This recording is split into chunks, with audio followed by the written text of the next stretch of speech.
G'day, how you going there? This is Glenn, and today we're going to talk about how to disagree with someone in Australia.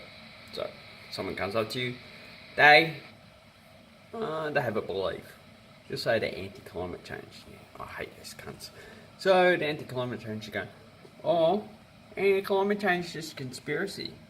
And your reply will be, yeah, nah. Or another reply you could have is, get fucked, cunt. Yeah, get fucked. Or you can be more polite and respectful, and you can say, I respect your belief, but I politely would like to say you're full of shit. And it's being respectful and polite, but also disagreeing with them at the same time.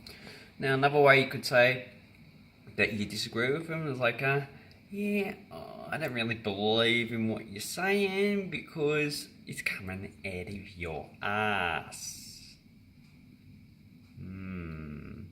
So, there are various ways in Australian English you can say you disagree with them. You just say, I don't really agree with you.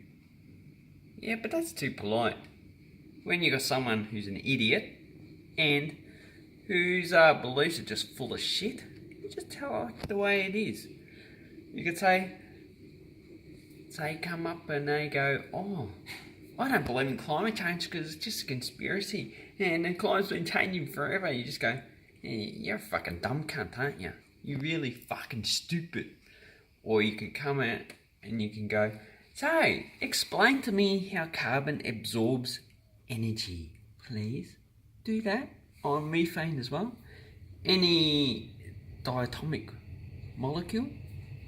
Diatomic, I mean, has two atoms or even more that are a different element. So carbon has carbon dioxide is carbon dioxide and oxygen. Methane has carbon and hydrogen. So, tell me how that is. And they go, oh, I don't know. Then you go, oh, shut up, fucking you dumb cunt. You don't even know that, so go fuck yourself. So anyway, that's how you talk to someone and politely disagree with them in Australia. I hope you learned something today and disagree with someone who's an idiot. Bye-bye.